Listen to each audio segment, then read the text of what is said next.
আসসালামু আলাইকুম বন্ধুরা, কেমন আছেন সবাই? আজকে আমি আপনাদের মাঝে ভিডিওটা তুলে ধরলাম এই কারণে, এই লোকটি ভোলা লালমোহন দলিগঞ্জনগর ইউনিয়নের কৃতি সন্তান। উনি তার মা সহ ঢাকার উদ্দেশ্যে রওনা দিয়েছিলেন। উনি লঞ্চের কর্নারে যায়, তারপরে আপনার পড়ে যায় নদীর ভিতরে পড়ে যায়। দীর্ঘ সময় পার করে অতিক্রম করে আল্লাহ পাক তাকে আবার নতুন জীবন দেয় এবং তিনি আমাদের মাঝে বেঁচে আছে। আমরা তার জন্য দোয়া করি এবং তার ফ্যামিলিকে আমরা জানিয়ে দিই যে সে বেঁচে আছে।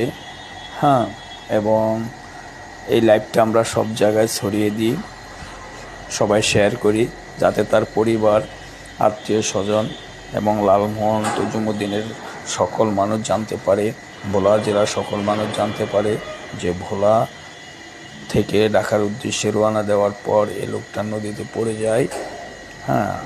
আল্লাহর অশেষ রহমতে তাকে আবার নতুন করে জীবন দান করে আল্লাহ পাক। আমরা তার জন্য দোয়া করব, আল্লাহ যেন তাকে দ্রুত সুস্থ করে দেয়, তার ফ্যামিলির কাছে পৌঁছতে পারে, সেজন্য আমরা সবাই দোয়া করব ইনশাআল্লাহ। সবাই লাইভটা ছড়িয়ে দিব।